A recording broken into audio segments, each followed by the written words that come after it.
Bonjour, je m'appelle Aïssa Tabari, je suis pédiatre oncologue au service de pédiatrie de l'hôpital national, donc particulièrement à l'unité d'hématologie oncologie pédiatrique. On est au mois de septembre et ce mois de septembre, appelé Septembre en Or, c'est le mois dédié à la sensibilisation sur les cancers de l'enfant. Donc à l'occasion de ce mois, aujourd'hui, je vais vous parler de deux types de cancers.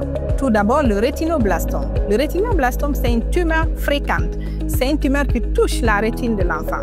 C'est une tumeur qui touche les tout petits enfants. Il y a des signes qui permettent de reconnaître cette pathologie. Le premier signe, c'est un œil qui brille. À la lumière, on voit l'œil de l'enfant qui brille. Le deuxième signe, c'est le strabisme. C'est-à-dire, quand l'enfant regarde à droite, on a l'impression qu'il regarde à gauche. Donc, l'œil un peu dévié.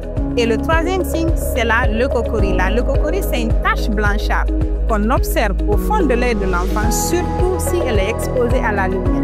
Par exemple, quand on prend une photo avec flash, on voit une tache blanchâtre au fond de l'œil de l'enfant. C'est ce qu'on appelle la leucocorie et ces signes permettent de reconnaître le rétinoblastome à temps et d'orienter l'enfant dans des structures sanitaires.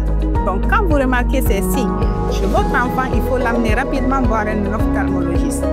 Et l'ophtalmologiste va nous contacter, on va travailler ensemble et on va élaborer un plan de traitement pour l'enfant afin de conserver la vue et de conserver la vie de l'enfant. Et la deuxième tumeur dont je vais vous parler, c'est la leucémie aiguë lymphoblastique. La leucémie aiguë lymphoblastique, c'est un cancer du sang.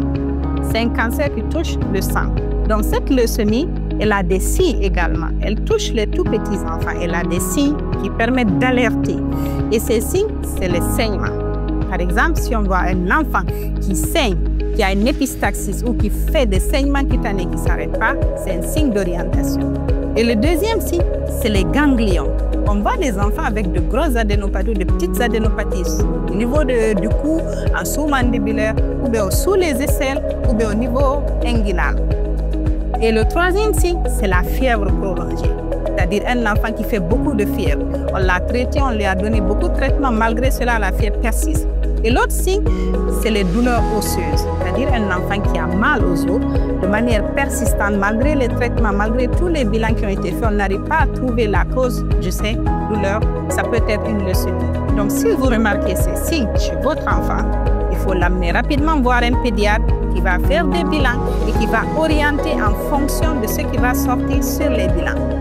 La leucémie et le rétinoblastome, ce sont des cancers qui peuvent être guéris. Si le diagnostic est fait de manière précoce et que le traitement est instauré de manière précoce, ces types de cancers peuvent guérir. L'enfant tolère mieux la chimiothérapie et ce sont des tumeurs qui sont très chimiosensibles.